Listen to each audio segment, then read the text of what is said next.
Nah, sebetulnya ini gambaran kalau misalnya memang ada masjid yang perlu diedukasi ya, atau musola yang perlu diedukasi terkait dengan pembentukan UPZ masjid sebetulnya sangat sederhana.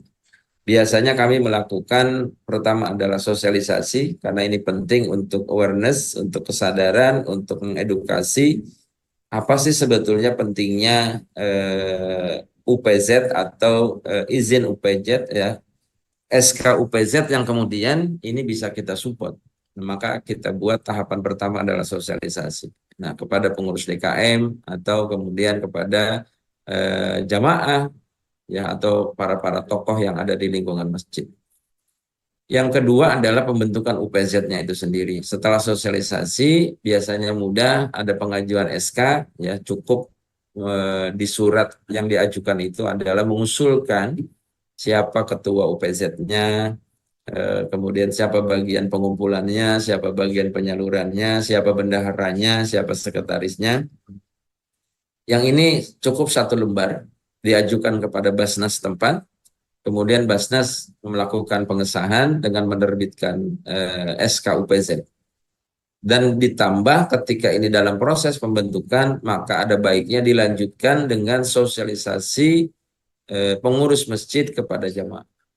Jangan orang bukan tidak tahu, mendengar UPZ aja mungkin baru pertama kali. Nah, apa itu UPZ? Nah, itu bisa disosialisasikan oleh pengurus DKI. Sosialisasi ini penting. Karena kebanyakan bukan orang itu tidak aware dengan penunaian zakat, tapi memang kurangnya sosialisasi kita kepada jamaah. Terutama kemudian apa namanya soal eh, zakat fitrah. Mungkin zakat fitrah 1 tahun sekali, tapi 1 tahun sekali yang diulang-ulang kita ini, ada saja orang yang kemudian ingin mendapatkan informasi lengkap dari masjid tersebut.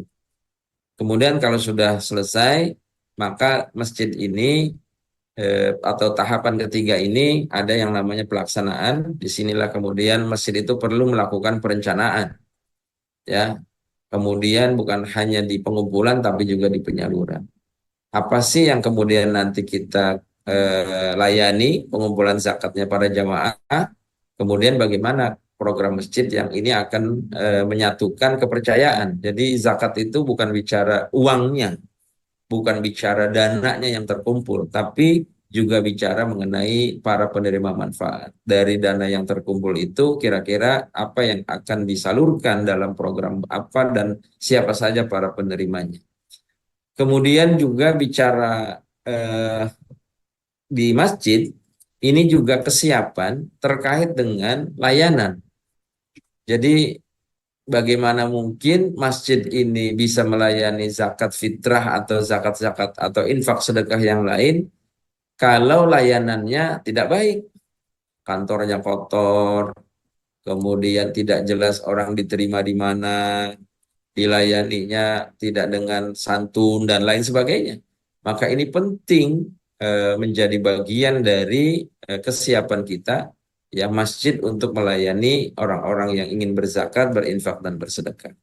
Kemudian bicara pelaporan ya, pelaporan ini bukan hanya menyampaikan informasi setiap Jumat atau kemudian kalau taraweh setiap malam kita sampaikan, tapi pelaporan yang juga ini kepada Basnas ya, kepada Basnas setempat, berapa yang dikumpulkan, berapa yang disalurkan, penerima manfaatnya siapa saja dan lain sebagainya.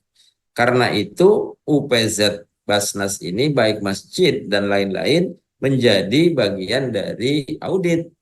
Artinya penting kita laporkan, memastikan bahwa semua dana-dana ini disalurkan dengan baik, dicatat dengan baik, sesuai dengan sumber dananya.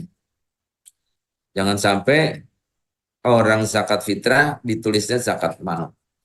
Orang sedekah ditulisnya zakat dan lain sebagainya. Ini penting untuk memastikan aman syar'i dan lain sebagainya. Barulah kemudian kalau sudah berjalan, biasanya Basnas tempat ini juga meminta kaitannya dengan evaluasi dan monitoring.